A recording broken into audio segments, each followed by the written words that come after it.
that should probably calm some of those doomers and certainly those people that is in full panic mode in the U.S. men's national team fan base a little bit after this performance. And, if there is a quick way to summarize this game, basically this game was a tale of two halves. It was a game where the U.S. and Greg Berhalter makes the right decision at halftime, completely changing the formation and making some sub to hope to change the game. And then a player by the name of Ricardo Pepi, who, that kid from FC Dallas, and that he has been kind of been not only one of the most promising player in MLS, but probably the most promising player in MLS, and potentially is going to get a big money move to Europe very soon. Yeah, this game, not only the fact that he made his U.S. men's national team debut, but the fact that he made a dream debut and had a huge impact in this game, I've just added a couple more $1 million in terms of that transfer fee that FC Dallas might get in the offseason.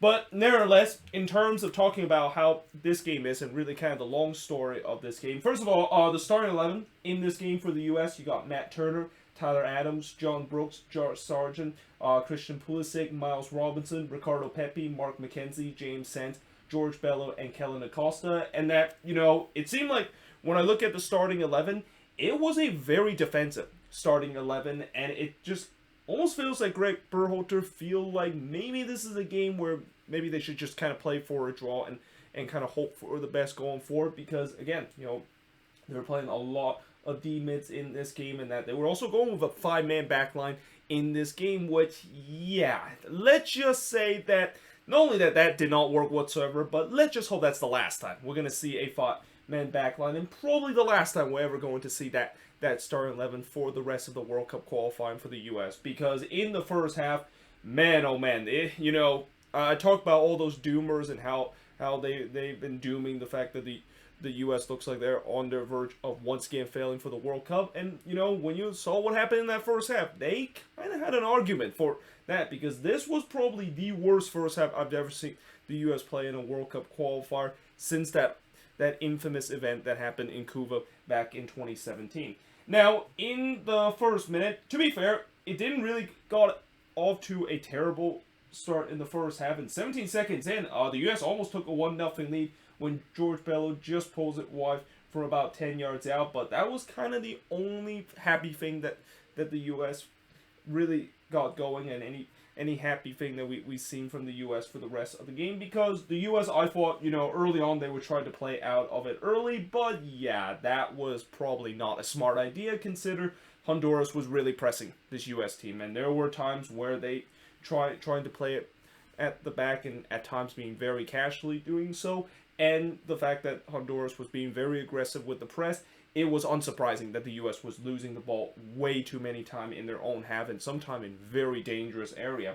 And, also I would like to say that Honduras was definitely looking like they were on the front foot, and they would kind of continue throughout the entire first half, and they were pressing to try to get the opener. Moya hits the side netting in the near post in the 16th minute, although in the 19th minute, the U.S. had another opportunity to get the opener go, as there was actually 3 U.S. players in the back post, completely unmarked, but unfortunately neither one of them could actually head that one away. In fact, I think it was Pulisic, the closest one, to try to head that one away, and that one just a little bit too far for him to reach. But that was a big opportunity for the U.S. and one of the rare opportunities that they had in the first half to potentially get the opener goal. Now, I also want to say that, I talked about in the last World Cup, or not the last World Cup qualifier, well, technically the last away World Cup qualifier, where I really did not like how CBS Sports was covering this game, and how there were times where it was kind of awkward with the way that they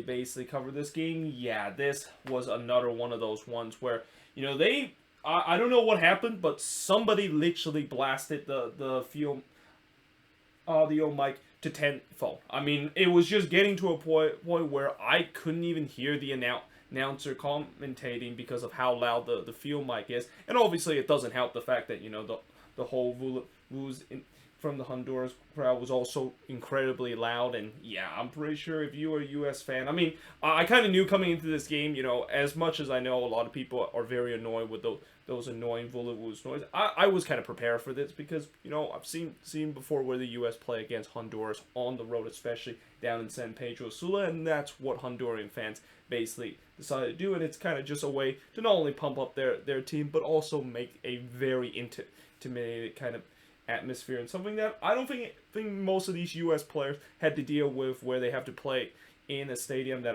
already have a relatively bad turf, but also play in front of 35,000 Honduran fans. That is pretty much just putting those deaf kind of rules in front of their ears for the full 90th minute. But yeah, with the way that the field audio mic basically turned the tempo, that definitely did not help, and especially did not help the way that, if you're already annoyed of hearing those noise for the game, yeah, I think this is also the point where I think a lot of people basically turned this game on mute, because it was just pretty much unwatchable with the audio on in this game.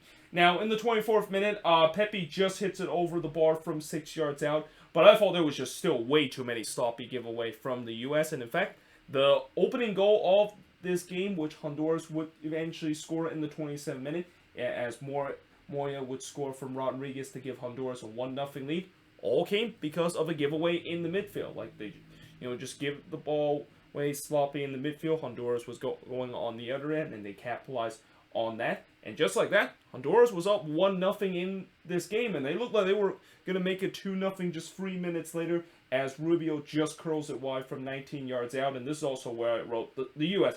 has to wake up, because this team looked like they were second best at every category. They were second best every time to try to get those loose ball. They were second best in terms of their reaction and soaking up the pressure. And most importantly, they're second best in terms of even getting out of pressure and trying to not get themselves pinned deep like they were for the remaining of the first half. And, I was also kind of predicting the fact that let's just hope we can get this to 1-0 at halftime, because, Honduras was putting so much pressure. I was really nervous the fact that this team was going to go down 2-0 before halftime. If they do go down 2-0 at halftime, who knows? Maybe we will not see the incredible comeback what we saw in the second half. And even with some of those changes that Greg Berhalter made in the second half, maybe might have not made a difference if this game would be at 2-0 heading into halftime. Now, in the first minute of stoppage time, there was a shout for a penalty from the U.S. as George Bell felt like he was tripped by one of the Honduran player in the box. And I think he has a good argument for this, because when I look on the replay, I thought that probably should have been a penalty, and it looked like Bell clearly was clipped by one of the Honduran player in the box. But because of the fact that World Cup qualifier in the CONCACAF region, especially for away games down in Central America, they do not have VAR. Whatever the referee decision made on the pitch is basically the final decision. And in other words, it's basically like old-fashioned kind of game where, we're pretty much still living in the world in this World Cup qualifier where VAR basically did not take over the game of football before it completely changes just a couple of years ago. So we do head to halftime 1-0, but again, it was very important the U.S. head to halftime 1-0, because there was definitely times where it looked like they were going to go down 2 or even maybe 3-0 heading into the second half. And heading into the second half, I also was hoping maybe Greg Berhalter can do what he needs to do, which is just first change the formation, because clearly it's not working, but also most importantly make the substitution, because one of the big thing that I think a lot of U.S. fans, and especially a lot of Doomers, basically criticize Greg Berhalter is that he made his substitution way too late. I mean, he was basically going full Adrian Heath in the last game, basically made those substitution in the 84th minute, and by then it was just way too late for this team to make an impact and potentially retake the lead in that game against Canada. Well, in this game, to the credit of Greg Berhalter, he definitely made some changes, bringing in free changes at halftime, and also switching back to the 4-3-3 formation that they have used before in the World Cup qualifier. And that formation change and substitution immediately worked out for the U.S. because in the 48th minute, one of those free substitute, Anthony Robinson, he ends up on the score sheet to tie the game up at 1 apiece in the 48th minute. Now, Honduras did have a chance to get the lead back as Romel Kyoto, the Montreal man, almost hit the side netting in the 50th minute. I was kind of surprised not to see Kyoto start in this game for Honduras. With how impact he is for this Honduran national team, I was expecting maybe Kyoto would be getting the start, but he actually came off the bench in this game, and he is pretty much the most dangerous man for this Honduran side, and I was kind of getting very nervous every time he bombed for on the wing area. I mean, we saw him do that time after time for Montreal, and I definitely know what he can do and harm this U.S. team. Now, they also mentioned the U.S. have only won once in the 39 matches in their history in World Cup qualifier when they trail at halftime. Well, after this game, it's now 2 out of the last 40 matches when they trail at halftime with this comeback. But before we get to the comeback, in the 54th minute, Lopez did deny Leggett, and I thought there was no doubt much more urgency and energy from the U.S. to start the second half compared to what we saw in the first half. In fact, it feels like the U.S. in just this 15-minute spell, or actually not 15-minute, but in this 10-minute spell to start the second half, they have shown much more urgency and energy than we saw the entire 45 minutes of the first half. Now, that being said, in the 59th minute, Kyoto did puts it high on a 22-yard free kick, and I thought Honduras started to kind of get back into this game. I mean, the crowd was kind of a little bit quiet after the U.S. got the equalizer, but they really started to get rowdy again, and this is also kind of where I started to get a little bit worried again, where the U.S. They got the momentum, but it seems like the momentum was shifting back to Honduras. In the 64th minute, Turner was able to deny Figueroa on the header before Kellen Acosta put a one-hopper to Lopez. Brian Acosta did came off the bench for Honduras in this game, but this is Kellen Acosta trying to go for a long-range effort, and why not? Maybe one of those one would work out, but this time he only puts a one-hopper to Lopez. Before in the 70th minute, Lopez actually had to make a save on a long-range effort, this time from Tyler Adams from about 25 yards out.